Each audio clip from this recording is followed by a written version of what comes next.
Good morning, students. As we discussing the poem An Elementary School Classroom in a Slum, and we have already discussed two stanzas of it. Now, today we have to start up with the third stanza, right? So, students, the third stanza is surely Shakespeare is wigged, the map a bad example. So, what do you mean by surely here? Here, the meaning of surely is definitely, right?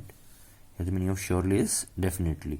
Shakespeare is wigged. Wigged means you can say not noble or not good. The map a bad example with ships and sun and love tempting them to steal. The meaning of tempting is enticing or lured, prolobit karna. To steal. Steal means to steal away those comforts and run away, right? So students, in this stanza, the poet calls the portrait of Shakespeare. Shakespeare is being called the god of English literature, but the poet calls the portrait of Shakespeare wigged because it is meaningless for children going to a slum school. जो slum children हैं, उनके लिए the portrait of Shakespeare is useless, meaningless, because the reason is that there is no quality education in these schools. Means these type of schools are not providing the valuable and meaningful education to these slum childrens. The children here will never learn about Shakespeare work because their condition is miserable and pathetic.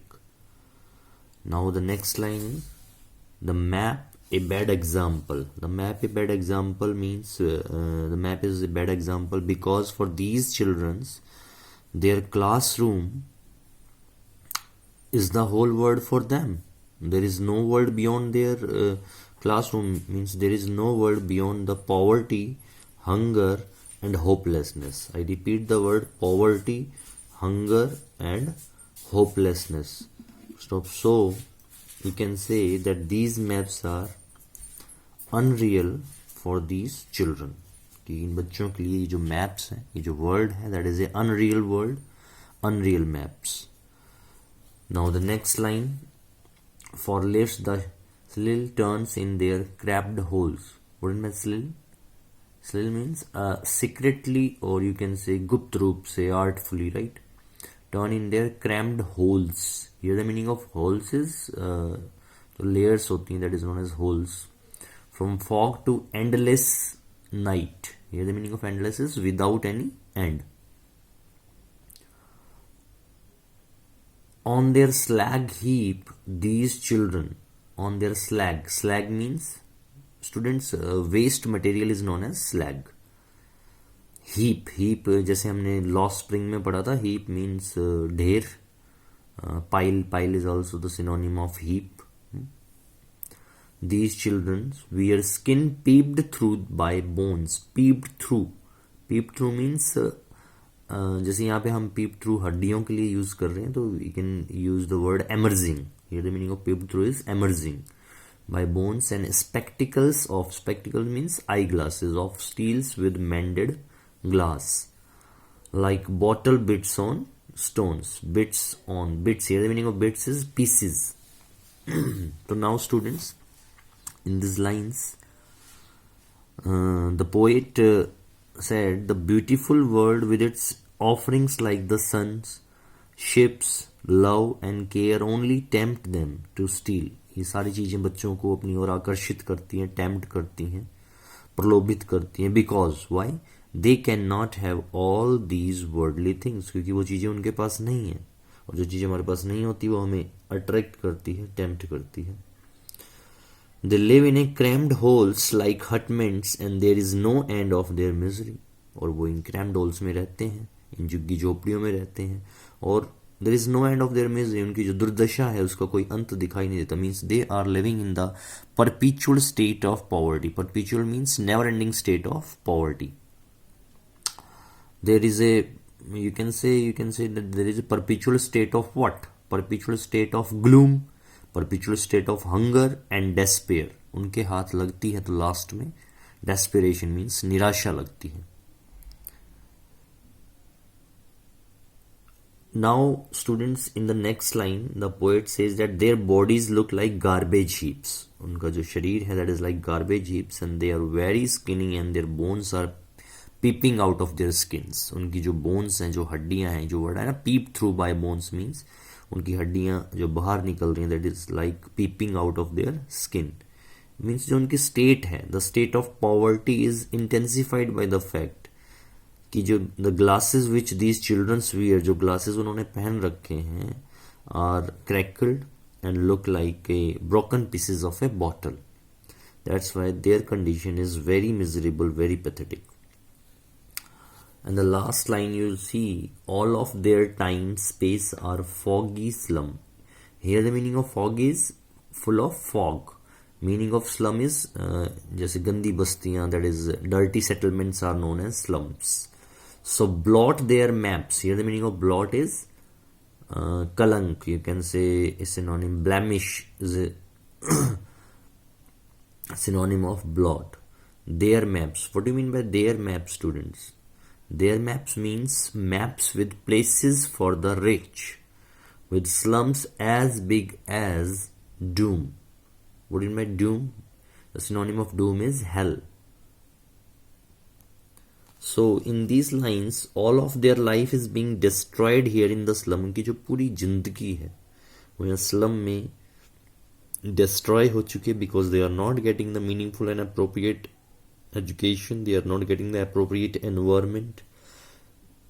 And the slum is like a blot as big as doom on the maps of these children. और ये जो slum areas हैं, that is a short of blot means, जो मैंने अभी बताया आपको, blot means blemish means कलंक, कलंक की तरह हैं to these to the lives of these type of children. So in the third stanza you see the miserable and pathetic state of these children, that they are not getting the appropriate environment for learning. Now we will move to the next and the last stanza of the poem. In the last stanza, see, unless governor, inspector, visitors, this map becomes their window and these windows. जैसा कि मैंने starting में आपको बताया कि इस poem में Stephen Spender जो हैं वो वॉर्न कर रहे हैं सोसाइटी और गवर्नमेंट को. तो इसमें आपने जो वर्ड देखे, जैसे विजिटर है, विजिटर किसका पार्ट है? Visitor is part of society. Inspector किसका part? Inspector is part of government, right? So unless governor, inspector, visitors, this map becomes their window. Students, this line is very important. Underline it. This map becomes their window. This map becomes their window means, this map becomes their window means the map of the world becomes their map and may includes places like the little school in a foggy slum areas, right? I repeat it. The map of the world becomes their map and may includes places like the little schools in a foggy slum. उसके बाद next देखिए, and these Windows किसको represent करती हैं? These Windows जो word है ये represent करता है students the environment of the slums, कि जो स्लम्स में गंदी बस्तियों के अंदर जो एनवायरमेंट है, it represents it. Then next देखिए, that shut upon their lives like catacombs. Shut upon their lives. What do you mean by shut upon their lives? Shut upon their lives means block their progress. Shut upon their lives means block their progress. उनके विकास को रोकती है.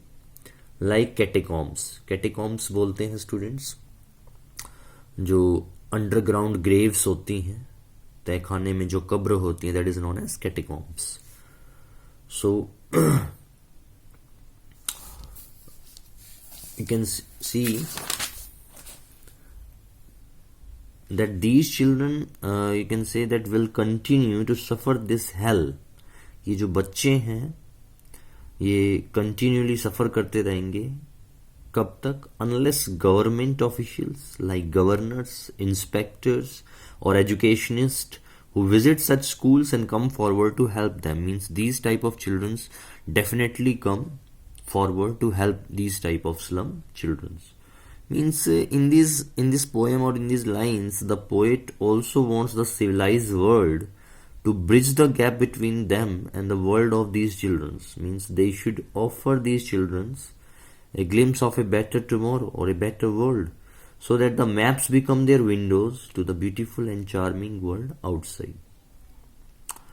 Now you see, then these windows of the elementary school classroom, which confine all their hopes and dreams, right, must be broken, so that these children can be brought out in the green fields, away from the filthy surroundings. Means these type of children's definitely will get some sort of opportunities in terms of environment, in terms of other things, and this is the desire of the poet. In the next line you will see that break open till they break the town. Means there is a need to take some effective steps for these type of children, otherwise these type of children would do the revolt and destruction to the society or to the government, and show the children to green field and make their word run azure on gold sands. ये azure आया है, that is sky blue color, right, on gold sands. Gold sand means golden sand on the coast. And let their tongues run naked. And let their tongues means, here the meaning of tongues run naked. Tongues run naked means you can say they express themselves freely. They express themselves freely into books. The white and green leaves open. History theirs whose language is the sun. Means students, in these last lines the poet desires, इच्छा है poet की, that these children should be allowed to run freely on the golden sands under a clear sky. Means we have to give them opportunity to make them progress. They should be allowed to have quality education. उनको quality education मिलना चाहिए, because in these lines the poet feels that education can help them immensely. Education ही एकमात्र ऐसा tool है, एकमात्र ऐसा जरिया है जो इनको immensely, maximally help कर सकता है. The poet feels the education is the only tool who can help them immensely, because the reason the poet given is because according to him, according to ये जो आप last line देख रहे हैं, history theirs whose language is the history theirs whose language is the sun. इसको मैं repeat करता हूँ. पोएट कहता है कि that education can help them immensely because according to the poet, history is written by those, or history is written by those whose language has the warmth and energy of the sun. History is written by those, क्या वो कहता है, history is written by those whose language is the sun. Whose language is the sun means history is written by those whose language has the warmth and energy of the sun. जो सूर्य की तरह तप सके, जिसके अंदर सूर्य जैसी गर्मी हो, मीन्स जो हार्ड वर्क कर सके, जो अच्छी मेहनत करेगा, who has the warmth and energy in himself, जो सूर्य की तरह तप सकता है, वही हिस्ट्री लिखेगा. Means history is written by those whose language has the warmth and energy like the sun. So students, in the whole poem An Elementary Classroom in a Slum, the poet Stephen Spender talking about the upliftment of the slum children, and also talking about that these type of slum children will definitely get the appropriate and meaningful environment. And finally he is talking about that if effective measures would not be taken at the right time, the results would be very disastrous for the society, for the government. So we must have to take care of these type of slum children, and we must have to work for the upliftment of these type of slum children, that by getting the appropriate environment, these slum children also get the meaningful and valuable education. Thank you students, thank you very much.